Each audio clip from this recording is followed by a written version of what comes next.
A sundial is a device used to tell the time. It was the only way to do it before clocks were invented. The first sundial was made in ancient Egypt around 1500 BC and was later developed by the Greeks.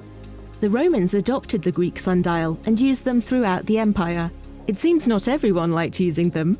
Roman playwright Plautus complained about his day being cut into pieces and controlled by sundials.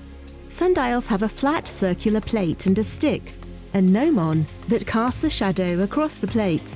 As the sun moves during the day, the shadow moves and points at different markings on the plate to tell the time. The markings around the sundial are Roman numerals, letters of the Latin alphabet that they use to represent numbers.